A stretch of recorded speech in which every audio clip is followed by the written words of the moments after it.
Hello बच्चों, कैसे हैं आप लोग? आई होप कि आप लोग अच्छे होंगे और आप सबकी पढ़ाई भी अच्छी चल रही होगी। तो अभी हम लोग करने वाले हैं बिहार बोर्ड मैट्रिक 2025 के जो वीवीआई क्वेश्चंस हैं, ठीक है? वो भी 2 मार्क्स वाले, यानी कि 2 अंक वाले, 2 नंबर वाले जो क्वेश्चंस होंगे उनको अभी हम लोग करेंगे, ठीक है? कई वीडियोस मैंने बना दी है इससे पहले भी, जिसमें मैंने काफी इंपॉर्टेंट क्वेश्चंस को मैंने समझाया है, जो मोस्ट रिपीटेड क्वेश्चन है, जो एग्जाम में कई बार पूछे जा चुके हैं, ठीक है?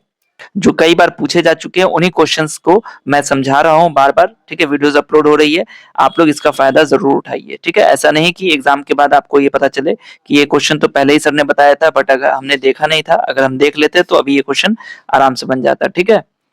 दूसरी चीज ये है कि वीडियो को लाइक कर दीजिए, आप लोग लाइक नहीं करते हैं। और सबसे इंपॉर्टेंट कि इस वीडियो को अपने दोस्तों के साथ जरूर शेयर कीजिएगा, ठीक है? खासतौर से जो कमजोर बच्चे हैं, जिनका मैथ्स कमजोर है, आप उनसे जरूर शेयर कर दीजिए। अभी कम से कम 5 ऐसे बच्चों को जरूर शेयर कीजिएगा जो मैथ्स में कमजोर हैं, ठीक है? तो आज का जो पहला क्वेश्चन है इसमें है, यदि p+1, 2p+1, 4p-1 एपी में है, मतलब ये एपी है अगर, तो p का मान ज्ञात करें। मतलब p जो है आपको ज्ञात करना है। ये पूछा हुआ है क्वेश्चन, जो एक पिछले इसमें जो आया हुआ है पीवाईक्यू में, आप देखिएगा, ये ऑब्जेक्टिव में पूछा गया है, ठीक है? बट ये इसका चांस ऐसा भी बनता है कि आपको 2 नंबर में भी आ सकता है, ठीक है? तो चलिए इसको कैसे बनाएंगे। सबसे पहली चीज देखिए, आपके पास एपी क्या दिया हुआ है, p+1, 2p+1 और 4p-1, ठीक है ना? ये है। तो बच्चों हम इसे पहला टर्म मानेंगे, ये हमारा दूसरा टर्म है और ये हमारा तीसरा टर्म है। आपके पास एपी कैसे होता है, a1, a2, a3, इस तरीके से एपी होता है। बट आपको पता है ना कि a1 जो आपका फर्स्ट टर्म है, इसमें आप एक कोई खास नंबर ऐड करते हैं तो जाके आपको a2 मिलता है, और फिर कोई खास नंबर d ऐड करते हैं तो आपको a3 मिलता है, ठीक है? यानी कि a2 में से a1 घटा के हमें d निकलेगा, a3 में से a2 घटाएंगे तो d आएगा, ठीक है ना? तो यहां भी हम लोग वही काम करेंगे।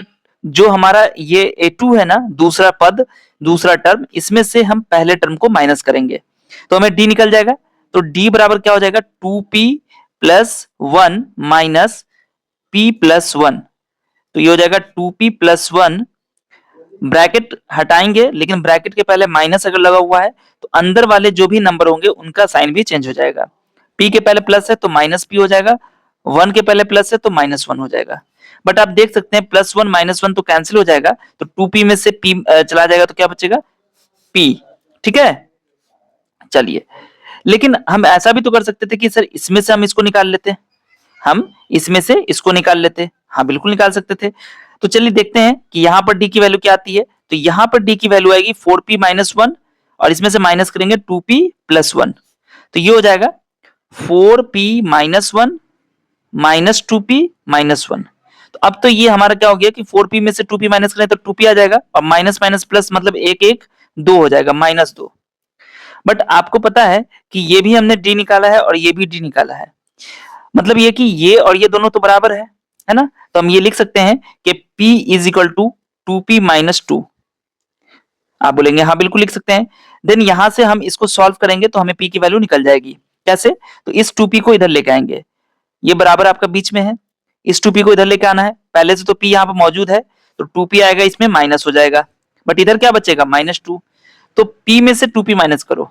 आप कहेंगे सर 2p में से p माइनस करेंगे तो p आ जाएगा, और 2p बड़ा है और इसके पीछे माइनस है तो माइनस लगा देंगे, ठीक है? यानी कि p में से 2p माइनस करें तो -p आएगा, बराबर -2। तो माइनस माइनस कैंसिल, तो p की वैल्यू क्या आ गई, p की वैल्यू 2 आ गई, और यही आपको निकालना था, ठीक है? आई होप कि आपको क्वेश्चन समझ में आ गया होगा। इसके बाद दूसरा क्वेश्चन है, उस गोले का वक्र पृष्ठ निकालें जिसका व्यास 14 सेंटीमीटर। ये क्वेश्चन कई बार मैंने देखा है कि आया हुआ है। जहां तक मुझे याद है 17 में भी आया है और 19 में भी आया है, ठीक है? और उसके बाद भी आपको शायद 23 में भी आया है शायद, ठीक है? बट 17 19 का तो मैं कंफर्म हूं। उस गोले का वक्र पृष्ठ निकालना है जिसका व्यास 14 सेंटीमीटर है। तो इसका मतलब कि हमें व्यास, ये आपका हल है, ठीक है? व्यास दिया हुआ है, कितना है, 14 सेंटीमीटर। तो यहां से हम इसकी त्रिज्या पता कर सकते हैं। त्रिज्या बराबर होता है व्यास का आधा, मतलब 14/2, यानी कि 7 सेंटीमीटर। अब आपको निकालना है क्या, वक्र पृष्ठ क्षेत्रफल, या आप कह लीजिए वक्र पृष्ठ, ठीक है, या फिर आप पृष्ठ क्षेत्रफल भी बोल सकते हैं, क्योंकि गोले में एक ही पृष्ठ होता है, वो भी वक्र पृष्ठ ही होता है, इसलिए हम लोग वक्र पृष्ठ क्षेत्रफल भी बोल सकते हैं या गोले का पृष्ठ क्षेत्रफल भी बोल सकते हैं, ठीक है। इसका फॉर्मूला आपको याद होगा, इसका फॉर्मूला है 4 पाई आर स्क्वायर, ठीक है। देखो कितना आसान क्वेश्चन है, जिसको आप बना के 2 नंबर आसानी से हासिल कर सकते हो। पाई की जगह आपको रख देना है 22/7 और यहाँ है आर का होल स्क्वायर, मतलब आपको लिखना है 7 गुने 7। बस इसको आप काट दीजिए, 7 का है 7।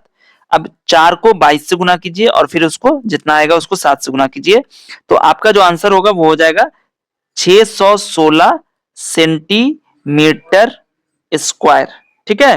क्योंकि यहाँ पर क्षेत्रफल की बात हो रही है, एरिया की बात हो रही है, इसलिए हमने यहाँ पर स्क्वायर लगाया। आप इसको ऐसे भी लिख सकते हो 616 वर्ग सेंटीमीटर, ठीक है। आई होप कि आपको समझ में आ गया होगा, तो प्लीज वीडियो को लाइक भी कर दीजिए। इसके बाद तीसरा क्वेश्चन इसमें यह है, एक वृत्त के चतुर्थांश का क्षेत्रफल ज्ञात करें यदि इसकी परिधि 44 सेंटीमीटर है, ठीक है। यानी कि सर्कल का आपको चतुर्थांश निकालना है, आपको एरिया ऑफ इसका जो क्वाड्रेंट है, या फिर आप कह लीजिए कि एक क्वाड्रेंट जो इसका है उसका एरिया आपको निकालना है, चतुर्थांश का एरिया निकालना है, ठीक है। यदि इसकी परिधि 44 सेंटीमीटर है, परिधि दिया हुआ है, ठीक है।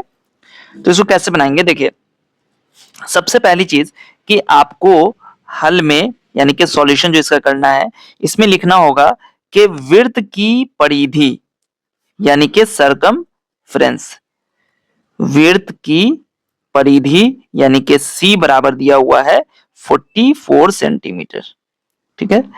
लेकिन हम जानते हैं कि सी का जो फॉर्मूला होता है, परिधि का जो फॉर्मूला होता है वो होता है 2 पाई आर, यानी कि 2 पाई आर बराबर हो गया 44, ठीक। तो अब पाई की जगह हम लोग को फिर से 22/7 रखना पड़ेगा, ठीक है ना। ऐसे ही लिख दिया ये सेम टू सेम, लेकिन पाई की जगह हमने सिर्फ 22/7 कर दिया। अब आप देख सकते हैं कि ये जो डिवाइड के नीचे 7 आ रहा है, तो 7 तो चूंकि डिवाइड में है तो इधर आएगा, बराबर किधर आएगा तो इनटू में हो जाएगा, ठीक है।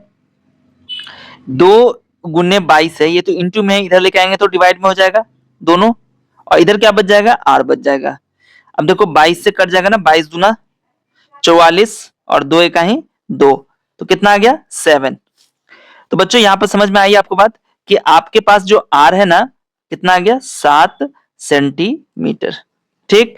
लेकिन हमें निकालना है वृत्त के चतुर्थांश का क्षेत्रफल, तो जो चतुर्थांश होता है ना उसका क्षेत्रफल जब हमको निकालना हो तो हम लोग निकालते हैं उसी फॉर्मूले से, पाई आर स्क्वायर थीटा बाई 360, ठीक है। लेकिन जब उस फॉर्मूले का यूज करेंगे तो थीटा हो जाएगा आपका 90 डिग्री, जब आपको क्वेश्चन में चतुर्थांश लिखा हो तब।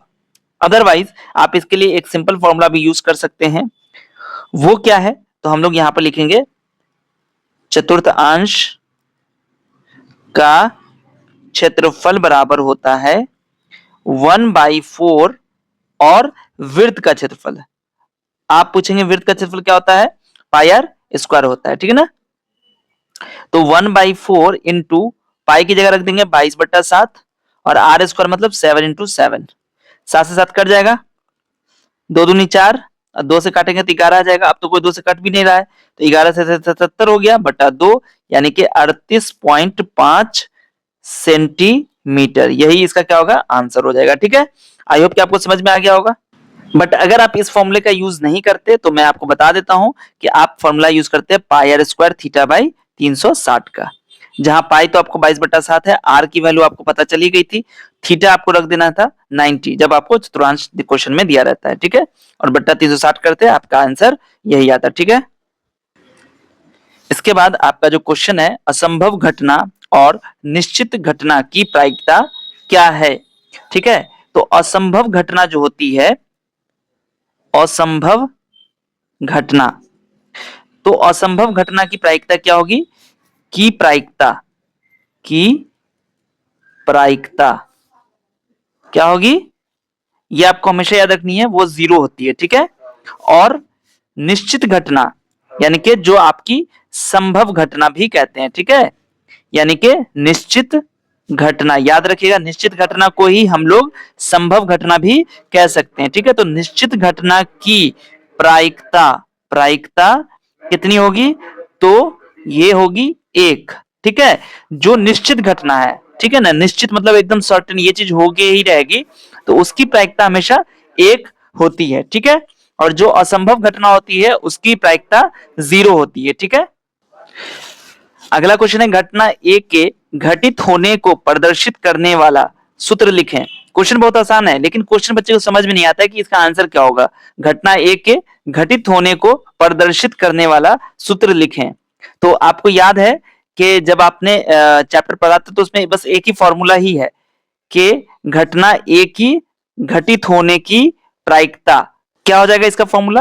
तो आपको पता है ना, अनुकूल अनुकूल परिणाम बट्टा कुल परिणामों की संख्या, ठीक है ना। तो यही इसका आंसर लिखेगा, ठीक है ना। घटना ए के घटित होने को प्रदर्शित करने वाला सूत्र लिखें, तो घटना ए के घटित होने की प्रायिकता अनुकूल परिणाम बटा कुल परिणामों की संख्या। इसके बाद आपका क्वेश्चन है, माध्यिका के गुण क्या हैं? कोई 2 ही लिखने के लिए आपको कहा जा सकता है, बट मैंने यहाँ पर 4 लिख दिया, आप चारों याद कर लीजिएगा। इसके और भी हो सकते हैं, 6, 7, 8 भी बहुत सारे हो सकते हैं, लेकिन मैंने यहाँ पर सिर्फ 4 का जिक्र किया है। माध्यिका आसानी से परिकलित की जा सकती है, यानी कि माध्यिका को आसानी से निकाला जा सकता है, ठीक है, कैलकुलेट किया जा सकता है। चरम मानों से प्रभावित नहीं होती है, ठीक है। चरम मानों से माध्यिका हो जाएगा यहाँ पर, या फिर यहाँ पे ये लिख सकते हैं, यह चरम मानों से प्रभावित नहीं होती है, या चरम मानों से माध्यिका प्रभावित नहीं होती है। यानी कि मैक्सिमम आप कितना भी आप ले लें उससे माध्यिका, यानी कि जैसे कि आपने 5 डाटा ले लिया, ठीक है, 5वीं वैल्यू आप कुछ भी कर दो, आप 200 रख दो, आप 500 रख दो, उससे कोई मतलब ही नहीं है। चरम मान से ये, यानी कि इधर का या पहले का, उससे कोई इस पे इफेक्ट नहीं पड़ता है, ठीक है ना। जैसे कि माध्य में चेंज हो सकता है, लेकिन इसमें चेंज नहीं होगा। यह निश्चित है, ये निश्चित ही है। अगर 5 आपका है तो बीच वाला जो होगा, या उसका जब निकालेंगे हम फॉर्मूले से, या अगर 6 डाटा आपके पास है, 5 होगा तो उसमें से पता ही है कि तीसरा वाला होगा ही होगा, तो यानी कि ये निश्चित है। यह आलेख द्वारा ज्ञात की जा सकती है, यानी कि ग्राफीय विधि से भी हम इसको निकाल सकते हैं, ठीक है। तो उम्मीद करता हूं कि मैंने अभी आपको जो 6 क्वेश्चंस बताए हैं ये आपके लिए बहुत ही ज्यादा यूजफुल होंगे, ठीक है। इसको आप लोग रिवीजन भी कर लीजिए और दोस्तों के साथ शेयर भी कर दीजिएगा, ठीक है।